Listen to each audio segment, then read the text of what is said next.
우리가 나음을 얻었고 죄사함을 얻었고 자유를 얻었고 참된 기쁨을 얻었음을 고백합니다. 우리에게 참 생명을 주신 하나님을 찬양합니다. 이 시간 우리가 함께 말씀을 듣고 기도할 때 하나님 우리 안에 오셔서 우리에게 하나님의 말씀을 깨닫게 해주시고 우리가 성령 안에서 기도하게 하여 주옵소서. 예수님의 이름으로 기도드립니다. 아멘. 저녁 기도에 오신 우리 성도님들을 주의 이름으로 환영합니다. 네. 오늘 수요일 저녁인데 생각보다 많은 분들이 계시네요. 오늘 출발을 안 하신 모양입니다. 그죠? 네. 저희는 내일 오전에 출발할 생각입니다. 오전 10시쯤에. 그래서 오늘 집에서 튀김 했습니다. 튀김 제가 한 건 아니고 식구들 튀김하고 저는 이제 저녁에서 저녁 먹고 조금 전에 우리 이제 여기 이모부님이 계시거든요. 이모부님이 계신데 예수님을 안 믿어가지고 오늘 저녁 먹기로 해가지고 이번에 제 베스트거든요. 그래서 베스트 같이 식사하고 그러면서 이제 자주 보자고 인사하고 그리고 이제 식사하고 급히 왔습니다. 그래서 베스트하고 식사하니까 너무 좋아요. 저희도 이제 저희 베스트는 누구냐면 현리가 다닌 태권도장 위에 태권도장이 2층인데 1층에 그 오뎅판 아저씨거든요. 오뎅판 아저씨하고 현리가 그 태권도장에 올라가기 전에 항상 오뎅을 사달라 하기 때문에 먹으면서 이제 지난주에 제가 목사라는 얘기를 처음 얘기를 했어요. 목사라는 얘기를 하고 꾸준히 한번 만나보자 그런 생각을 하고 또 이제 우리 여기 이모부님도 그다음에 세탁소 일하시는 어떤 직원 이렇게 한 3분 만나고 있습니다. 네, 오늘 함께 말씀을 보도록 하겠습니다. 오늘 말씀은 잠언 25장 16절에서 26장 10절입니다. 우리 같이 저와 함께 교독하겠습니다. 너는 꿀을 보거든 조카리만큼 먹으라. 과식함으로 토할까 두려우니라. 너는 이웃집에 자주 다니지 말라. 그가 너를 싫어하며 미워할까 두려우니라. 자기 이웃을 쳐서 거짓 증거하는 사람은 방망이요 칼이요 뾰족한 화살이니라. 환난 날에 진실하지 못한 자를 의뢰하는 것은 부러진 이와 위골된 발 같으니라. 마음이 상한 자에게 노래하는 것은 추운 날에 옷을 벗은 같고 소다 위에 식초를 부음 같으니라. 내 원수가 배고파하거든 음식을 먹이고 목말라하거든 물을 마시게 하라. 그리하는 것은 핀 숯을 그의 머리에 놓는 것과 일반이요 여호와께서 내게 갚아 주시리라. 북풍이 비를 일으킴 같이 잠수하는 혀는 사람의 얼굴에 분을 일으키느니라. 다투는 여인과 함께 큰 집에서 사는 것보다 움막에서 혼자 사는 것이 나으니라. 먼 땅에서 오는 좋은 기별은 목마른 사람에게 냉수와 같으니라. 의인이 악인 앞에 굴복하는 것은 우물이 흐려짐과 샘이 더러워짐과 같으니라. 꿀을 많이 먹는 것이 좋지 못하고 자기의 영예를 구하는 것이 헛되니라. 자기의 마음을 제어하지 아니하는 자는 성읍이 무너지고 성벽이 없는 것과 같으니라. 미련한 자에게는 영예가 적당하지 아니하니 마치 여름에 눈 오는 것과 추수 때에 비 오는 것과 같으니라. 까닭 없는 저주는 참새가 떠도는 것과 제비가 날아가는 것 같이 이루어지지 아니하느니라. 말에게는 채찍이요 나귀에게는 재갈이요 미련한 자의 등에는 막대기니라. 미련한 자의 어리석은 것을 따라 대답하지 말라. 두렵건대 너도 그와 같을까 하노라. 미련한 자에게는 그의 어리석음을 따라 대답하라. 두렵건대 그가 스스로 지혜롭게 여길까 하노라. 미련한 자 편에 기별하는 것은 자기의 발을 베어버림과 해를 받음과 같으니라. 저는 자의 다리는 힘없이 달렸나니 미련한 자의 입에 잠언도 그러하니라. 미련한 자에게 영예를 주는 것은 돌을 물매에 매는 것과 같으니라. 미련한 자의 입에 잠언은 술 취한 자가 손에 든 가시나무 같으니라. 함께 읽겠습니다. 장인이 온갖 것을 만들지라도 미련한 자를 고용하는 것은 지나가는 행인을 고용함과 같으니라. 아멘. 네, 오늘 저는 관계에서의 지혜라는 제목으로 여러분에게 말씀을 나누도록 하겠습니다. 참 우리가 살아가는 이 시대는 참 공동체성이 너무도 약해지는 시대라고 할 수 있겠습니다. 그러다 보니까 관계의 중요성을 잘 깨닫지 못하는 세대들이 자라나고 있습니다. 저는 이제 그런 문제가 어디서 나왔을까 이렇게 생각을 해보면, 제가 이제 어렸을 때는 다 모든 가족이 할아버지, 할머니, 고모, 그 다음에 아버지, 어머니 이렇게 3대가 살았단 말이에요. 그래서 이제 같이 살면서 어머니, 아버지도 할아버지, 할머니의 이제 지도를 받고 이야기를 들으면서 또 자녀들을 양육하는 법을 들으면서 이제 지냈습니다. 근데 저희 나라가 이제 경제 발전이 일어나면서 이제 핵가족화 됐죠. 가족 구조가. 그러면서 이제 직장을 따라 사람들이 이주하기 시작했습니다. 농촌을 떠나서 멀리 가서 핵가족화, 이제 부부만 살게 된 그런 가족을 이루게 되었습니다. 그러면서 이제 그 시대가 아이를 낳고 그 시대의 자녀들이 또 결혼해서 아이를 낳는 그런 시대에 우리가 이제 와 있습니다.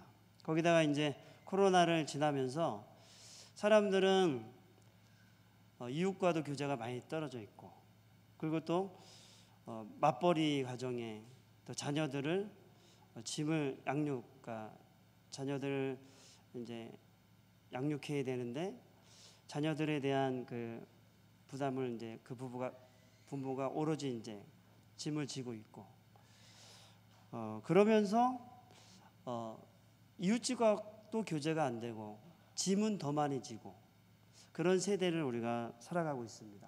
저희가 이제 교회에서 우리가 유치부에서 주말 학교를 하면서 아이들을 받아주고 부모들이 토요일 날 쉴 수 있도록 이렇게 프로그램을 만들어서 오랜 시간 우리가 지내왔었는데, 그러다 보니까 이제 이 시대 자체는 부부들도 자녀를 키우는 데 있어서 그 할아버지 할머니의 조언과 지도를 받지 못하고, 또 이웃집에서도 지도를 받지 못하고, 그러니까 어떻게 보면 굉장히 고립되어 있고 단절을 경험할 수 있는 그런 세대 속에 우리가 수많은 젊은 세대 속에서 이제 자녀를 키우는 그런 시대를 맞이하고 있습니다. 그러다 보니까 이제 요즘 교사들에 대한 그 문제들이 많았었죠. 학교에 전화를 해가지고 우리 아이 특별하게 잘 대해달라, 비가 오는데 우산 찾아가지고 씌워서 보내달라, 여러 가지 민원이 많이 들어왔었습니다. 우리가 이제 3대가 같이 살았다면 정말 그랬을까? 야, 지금 선생님한테 왜 전화하겠노? 이렇게 어떤 조절 장치가 전혀 없는 시대에 우리가 살아가고 있다. 그러면서 핵가족이란 구조 자체는 직업을 위해서 이주를 하긴 했지만, 사실 우리가 인간은 함께 더불어 살면서 서로 사랑하며 살면서 하나님이 그렇게 창조를 하셨는데, 오히려 더 서로를 모르고, 더 어른들을 어떻게 대해야 될지 모르고, 또 이웃을 어떻게 대할지 모르고, 그러면서 더 우리가 험난한 시대를 살아가고 있지 않나 싶습니다. 어제 제 딸이 걸어서 밤에 교회를 오겠다는 거예요. 6시 반쯤에 저 전화를 받고, 현 엄마가 전화를 받았죠. 그래서 제가 지금 무슨 소리를 하는데 이 밤에 혼자 걸어간다고? 집에 들어오라 하세요. 제가 기분이 별로 안 좋은 상태로 집에 들어왔더라고요. 자기는 이렇게 걸어가는 게 좋았던 것 같아요. 근데 저는 위험하다. 여자아이가 혼자 시골길을 가는 게 쉬운 건 아니다. 어려운 거다. 그것도 하양에서 교회까지. 제가 이제 어제 뭐라 했던 적이 있습니다. 참 그러면서 우리는 그런 시대에 살아가고 있습니다. 그러면서 이제 그리스도인들이 이런 사회 속에서 하나님이 가진 그런 사랑의 공동체성을 가지고 이 땅 가운데 살아가는 것이 얼마나 중요한지. 왜냐하면 그런 것을 가진 사람이 없으니까. 다 개인화되고 이기주의적인 삶을, 그런 목적을 따라 살아가는데, 사랑의 공동체성을 가지고 살아간다는 것 자체가 사람들의 생각과 개념과 살아본 삶 속에 보지 못했기 때문에 그것이 얼마나 중요한지 이 시대에. 그래서 우리가 교회가 가진 사명이 너무나도 크다 이런 생각을 해봅니다. 그러면서 오늘 이제 본문 말씀 속에 저는 이제 관계에서의 지혜라는 그 제목 가운데 두 가지를 말씀을 드리려고 합니다. 첫 번째는 원수를 어떻게 상대해야 될 것인가. 원수에 대해서 우리 같이 원수를 상대하는 지혜에 대해서 같이 한번 보면 좋겠습니다. 21절, 22절을 같이 한번 읽어보겠습니다. 시작. 내 원수가 배고파하거든 음식을 먹이고 목말라하거든 물을 마시게 하라. 그리하는 것은 핀 숯을 그의 머리에 놓는 것과 일반이요 여호와께서 네게 갚아주시리라. 아멘. 우리 살아가면서 우리가 좋아하는 사람만 만나지 않죠. 정말 우리하고 상극인 사람을 만날 수도 있습니다. 그것이 원수일 수도 있고 내가 정말 미워하는 사람이 될 수도 있고 그런 사람이 우리 아주 가까이 있을 수 있습니다. 또 그 감옥에 갇혀 있는 대부분의 남자들은 아버지하고 관계가 안 좋은 사람들이 굉장히 많습니다. 그래서 아버지가 굉장히 권위주의적이면서 아이들을 폭력으로 대한 그 가정 같은 경우는 자녀들이 거의 감옥에 있는 경우가 많습니다. 아니면 권위에 대한 불만을 가지고 살아갈 수도 있죠. 근데 오늘 말씀해 보니까 원수가 배가 고프면 먹이고 목말라 하면 마시게 하라 이렇게 기록했습니다. 사실 원수를 생각하면 칼을 뽑아야 되는 거 아닙니까? 아닌가요? 원수를 생각하면 칼을 뽑아야 되는데 물을 마시게 하고 양식을 주라. 이게 쉽지는 않을 텐데 성경은 그렇게 말하고 있습니다. 하나님은. 제가 아는 어떤 분은 아버지를 용서할 수 없었대요. 그래가지고 화가 나면 마음속에 자기가 칼을 딱 뽑아가지고 대문 앞에 딱 서 있어서 아버지가 오면 딱 바로 치고 싶었대요. 그런 상상을 엄청 많이 하며 살았다고 합니다. 왜냐하면 자기 그 증오가 막 올라오니까 아버지에 대한 증오가 엄청난 거예요. 이처럼 원수를 생각할 때 우리가 분노와 증오의 감정에 사로잡힐 수 있죠.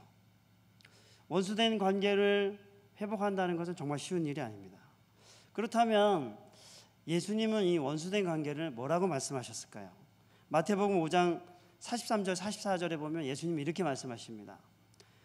내 이웃을 사랑하고 원수를 미워하라는 말을 네가 들었지만 내가 너희에게 이르노니 너희 원수를 사랑하고 너희를 박해하는 자를 위해서 기도해라 이렇게 말씀하셨습니다. 보통은 원수를 사랑하고 이웃을 사랑하고 원수를 미워하라는 것이 원래는 말씀이죠. 보통 우리가 이해하고 있는 거죠.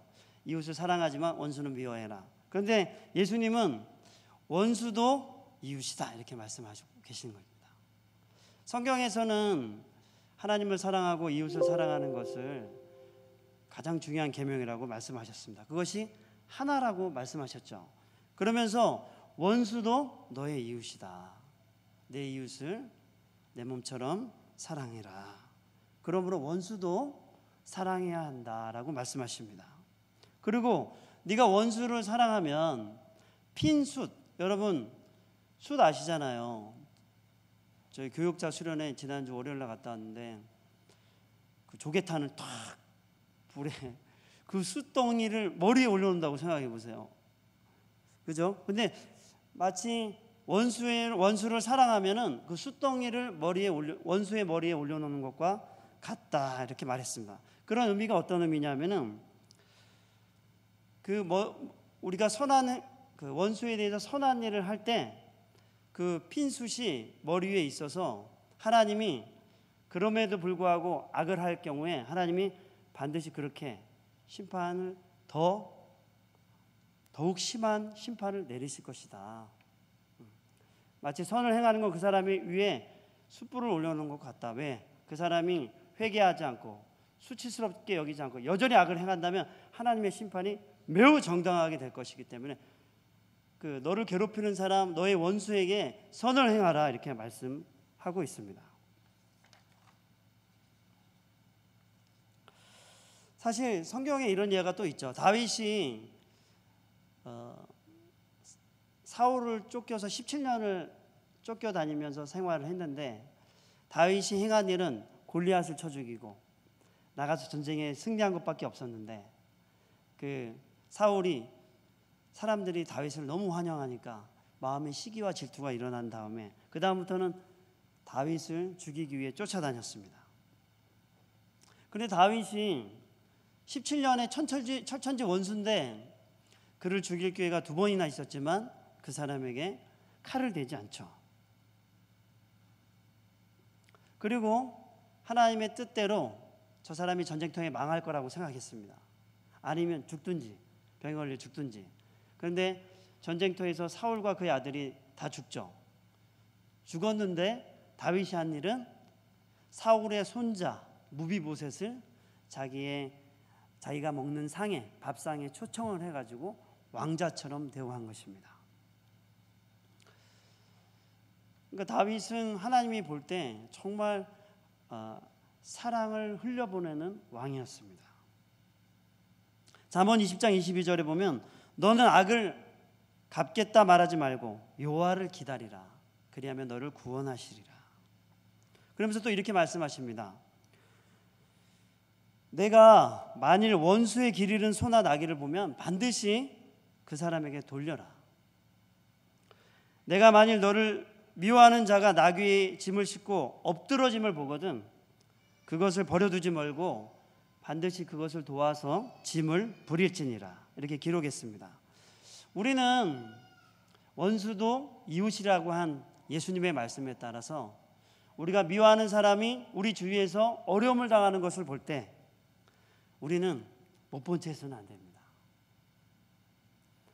그가 어려운 일을 당하는 걸 봤을 때 반드시 도와주어야 됩니다. 그가 혹시 좋은 소식을 모르고 있다면 반드시 전해주어야 합니다. 예수님은 보복이 아니고 그리고 그가 안 되는 걸 보면서 마음속으로 즐거워하는 것이 아니고 그 사람을 향해서 선을 행해야 한다고 말씀하고 있습니다. 여러분 근데 원수가 어려움을 당했어요. 여러분이 미워하는 사람이 어려움을 당했어요. 근데 여러분이 마음속으로 기뻐하든지 돕지 않는다면 사실은 진 겁니다. 무엇을 지었을까요? 여러분이 그 사람을 미워하는 마음에 진 것입니다. 사실은 진 겁니다. 그래서 그리스도인들은 우리가 진짜 패배는 어떤 거냐면 남이 안 되는 걸 보고도 내가 좋아하는 것을 패배하는 겁니다. 이건 저도 이제 그런 경험들이 여러 번 있는데 우리가 그 싸움에서 이기는 유일한 방법은 우리가 미워하거나 우리 원수된 사람이 사람 앞에서 오직 선을 행할 마음으로 그 사람을 대하는 것입니다. 저 사람이 어떻게 나오든지 나는 선을 행할 거야. 어떤 말을 하든지 나는 선을 행할 거야. 그래서 그 사람 머리 위에 숯불을 세워놓고 내가 이렇게 하는데 저 사람이 이렇게 나와? 해서 자기가 자기 행위와 말을 부끄러워하게 하든지 그것도 안 되면 하나님이 그에 대한 합당한 평가를 내리시든지 보응을 하시든지 하실 것입니다.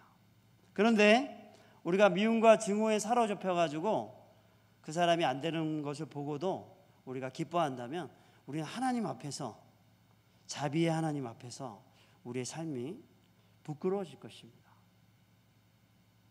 그래서 여러분 주위에 여러분의 기쁨과 희락을 빼앗겨 버리는 사람들이 있습니까? 여러분 그 사람들을 대할 때 나는 오직 저 사람이 무엇을 말하고 어떤 표정으로 어떻게 말하든지 간에 나는 선을 행한다. 저 사람한테. 그런 마음으로 그 사람을 대해야 되는 것입니다. 그러면 반드시 이기게 돼 있습니다. 왜? 어떻게 나오든지 선을 행하는데 그러면 관심 없습니다. 근데 딱 한번 괴롭혔는데 발짝발짝하면 계속 건드릴 수도 있겠죠. 근데 건드려도 내가 너무 잘해주고 하니까 더 이상 할 수 없을 겁니다.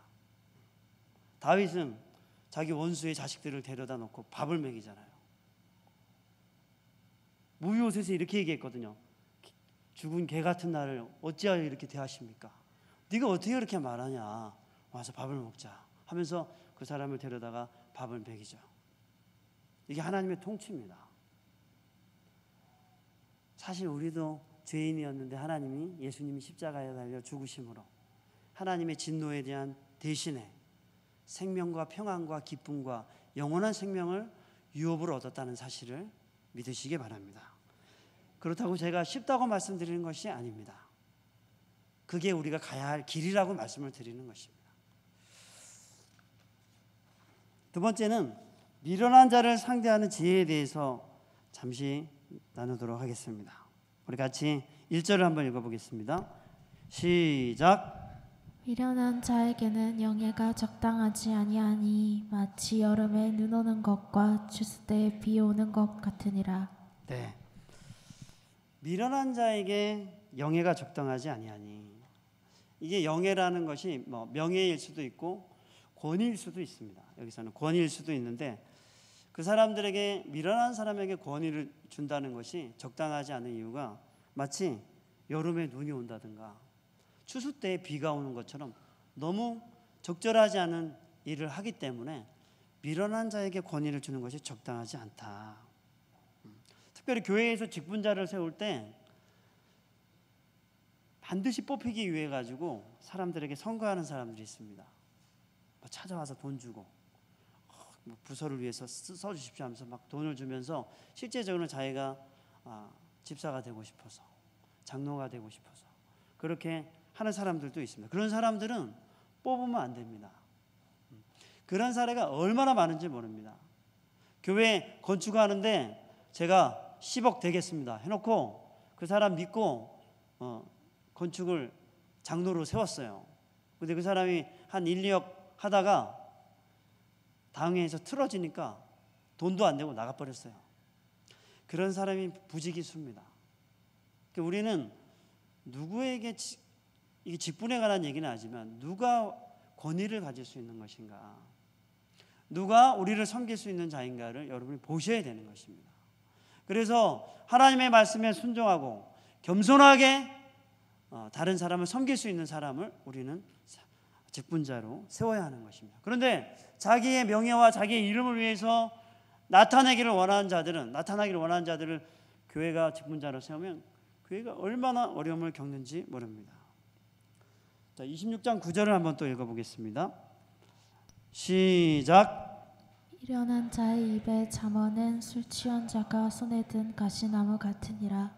이건 무슨 말씀이냐면은 미련한 자는 마치 술 취한 자가 손에 든 가시나무로 막 휘두르는 것처럼 입이 그렇다는 것입니다. 말이 그렇다는 것입니다. 미련한 자들이 하는 말이 그렇다는 것이죠. 그래서 어떤 좋은 소식도 나쁜 의미로 해석해버리고 어떤 좋은 말도 나쁜 의미로 말해버리고, 그래서 좋은 의미와 좋은 것들을 올바르게 해석하지 못하고 다 안 좋은 의미로 생각해버리고 취급해버리고 그러한 사람들을 여기서 가리키는 것입니다. 그런데 왜 구체적으로 왜 미련한 자이냐 하면은, 왜 이런 사람들이 미련한 자로 취급을 받냐 하면은 이 사람들은 자꾸 실수를 해도 고치지 않기 때문에 그렇습니다.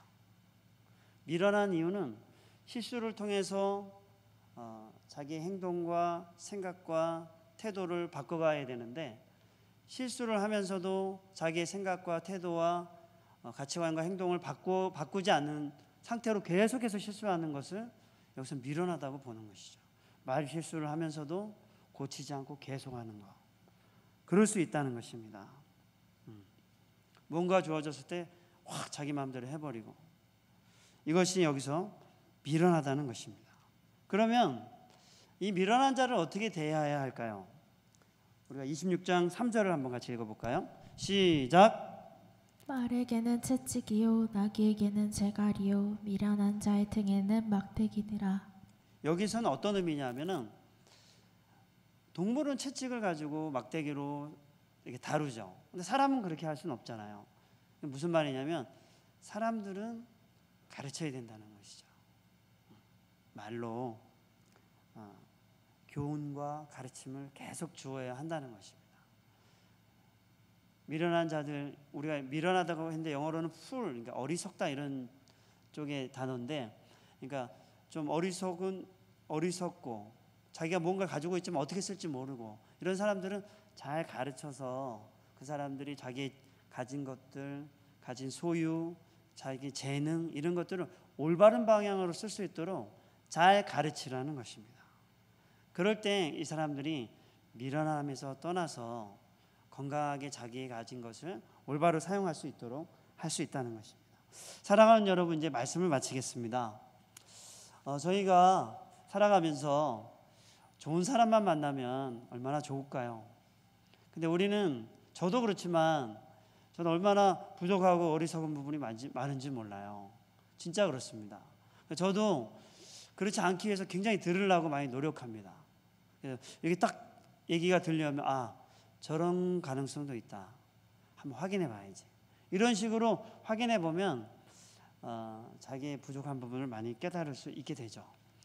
제 말은 우리가 많이 부족하고 또 우리가 살아가면서 원수도 만나고 미련한 자도 만나고 또 내 안에 미련함도 있고 그런 것이 우리가 얽혀 있는 것이 사실입니다.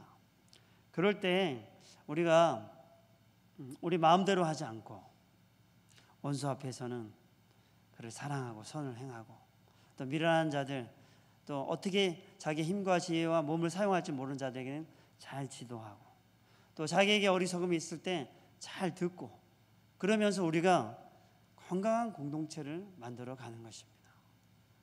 부딪히고 싸우고 분열하고 원망하고 갈등하고 이런 공동체가 아니라 우리가 함께 있지만 서로 잘 도와주고, 그럼에도 선을 행하고 사람들의 말을 잘 듣고, 이러면서 우리가 건강한 사랑의 공동체성을 우리가 세워가면서 이 세상에서, 지금 이 시대에서 맛볼 수 없는 그런 사랑의 공동체성을 가진 교회를 통해서 사람들이 정말 자기들이 찾던 그 공동체, 또 그런 하나님의 나라를 볼 수 있게 하는 저와 여러분이 되시기를 주의 이름으로 축복합니다. 우리 함께 찬양하면서 기도하겠습니다.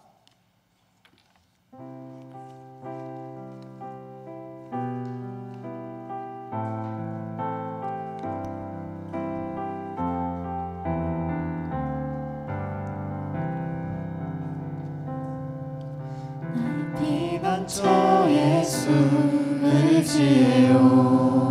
우리 다 같이 일어나서 찬양하겠습니다. 나의 피난처 예수 의지해요.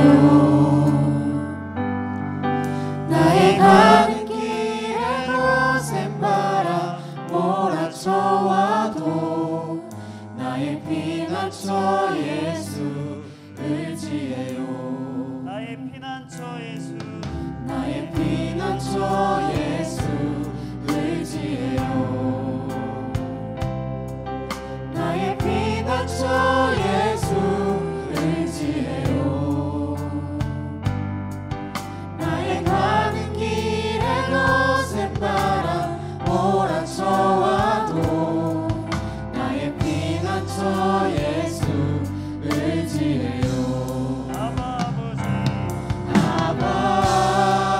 아버지 나를 사랑하시니 나의 모든 것 주께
기도할 때 우리 안에 미워하는 자나 나를 힘들게 하는 자나 원수된 자로 인해서 내가 혹은 고통과 염려 속에 있다면 이 시간 우리 기도하면 좋겠습니다. 우리가 예수님께로 갑시다. 나의 피난처가 되신 예수님께로 갑시다. 주님, 나의 마음을 다스려 주옵소서. 예수님의 생명으로 내 생각과 마음을 새롭게 하여 주옵소서. 그래서 우리도 사랑하게 하여 주옵소서. 이 시간 주님의 이름을 부르며 기도하겠습니다. 주여,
증오와 분노와 미워하는 마음들이 우리를 지배하고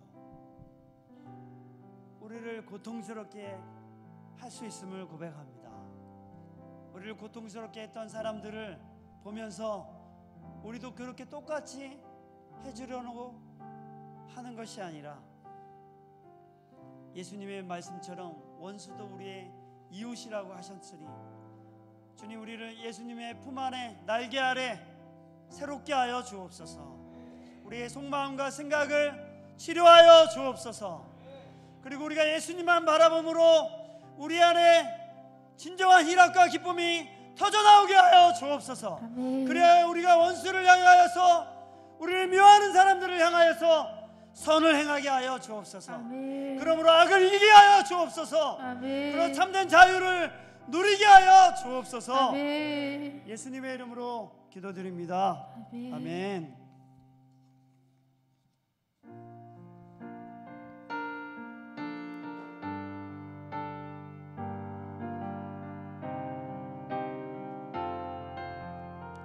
아무것도 두려워 말라.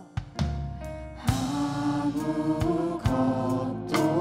두려워 말라. 주 나의 하나님이 지켜주시네. 놀라지 마라. 겁내지 마라. 주님 나를 지켜주시네. 아무것도 두려워 말라. 두려워 말라. 주 나의 하나님이 지켜주시네.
기도하겠습니다. 이 시간 기도할 때 우리 이 시간 추석과 가정을 위해서 한번 기도하면 좋겠습니다.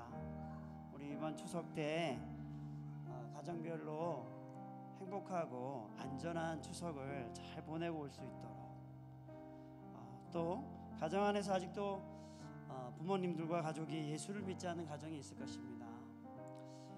그 가족들에게 복음이 전해지게 해달라고, 그래서 그들도 하나님 나라의 백성이 되게 해달라고, 이 시간 우리가 명절 때 행복하고 안전한 시간이 되도록, 또 복음이 전해지지 않는 우리의 가족들에게 복음이 전해질 수 있도록 이 시간 주님의 이름을 부르며 기도하겠습니다.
이번 추석 때 우리가 참된 기쁨과 하나님 앞에 감사를 가지고 우리 일가 친척을 잘 섬기는 기간이 되게 하여 주옵소서.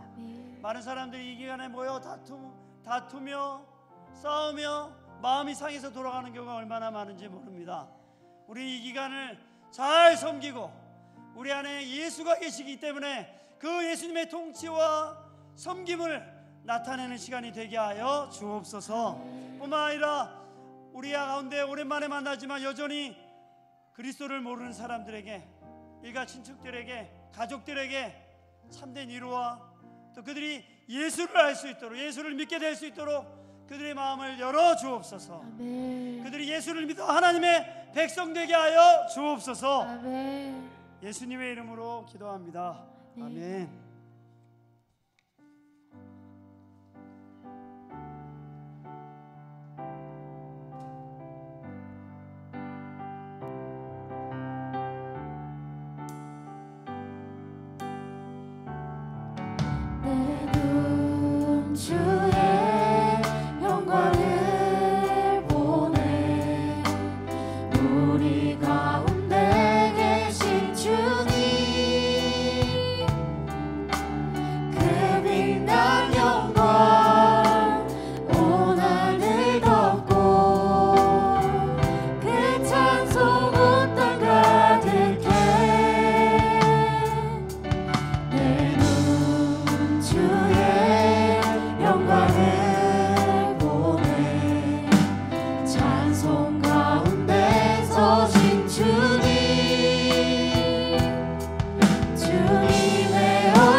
마지막으로 기도하겠습니다. 제가 조금 빠르게 마치도록 하겠습니다. 이 시간 기도할 때 저희들 온 교회가 행복 모임을 위해 복음을 전하기 위해 지금 한 달을 달려왔습니다. 우리 이 시간 기도할 때 그동안 3년 동안 우리나라의 전 세계의 교회들이 움츠려들어서 누구도 만나지 못하고 격리돼서 복음을 전하지 못한 채 3년이 지났습니다. 그동안 얼마나 범죄와 사람들이 마약과 온갖 더러운 죄에 노출이 되고 그 열매들이 요즘 뉴스로 보도되는 것을 보게 됩니다. 이 시간 기도할 때 하나님, 교회를 통해 우리 이웃에게, 우리가 알고 있는 사람들에게 하나님의 복음이 담대하게 전해지게 하여 주옵소서. 그리하여 이 하양과 진량 지역에 잃어버린 자들이 복음을 듣고 돌아오게 하여 주옵소서. 아멘. 성령이 강력하게 역사하여 주옵소서. 아멘. 이 시간 주님의 이름을 부르며 기도하겠습니다. 주여, 주의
아버지, 진량과 하양 지역에 수많은 사람들이 살고 있습니다. 그런데 자기들이 예수님을 왜 믿어야 하는지, 자기에게 무엇이 필요한지를 하나님, 사람들은 모르고 살아갑니다. 하나님, 우리가 이 사람들에게 하나님의 사랑과 크신 사랑과 능히 우리를 구원에 이르게 하는 이 놀라운 복음을 우리의 입술로 사람들에게 전하게 하여 주옵소서. 행복모임을 통해 사람들을 만나게 하여 주옵소서. 그분들의 이름을 불러가며 기도할 때 우리가 구하는 것보다 더 넘치도록 우리 안에 우리 기도를 통해 일하실 주님을 기대하며 담대하게 우리가 사람들을 만나게 하여 주옵소서. 그래 복음이 담대히 전해지게 하여 주옵소서. 사랑하는 하나님 아버지, 우리에게 질병으로, 육체적인 약함으로, 경제적인 문제와 관계적인 문제로 인해서 고통과 어려움 중에 있는 우리 성도들을 위해 기도합니다. 그들을 불쌍하게 여겨 주옵소서. 그들의 질병을 치료하여 주옵소서. 어려움 속에 있는 자들에게 하나님 지혜와 그들과 함께 하신 하나님을 경험하게 하여 주옵소서. 그리하여 하나님, 그들이 이 기간 속에 하나님을 경험하며 더 믿음 안에 세워지게 하여 주옵소서. 예수님의 이름으로 기도드립니다. 우리 이 시간 주님의 이름을 부르며 기도하겠습니다. 주여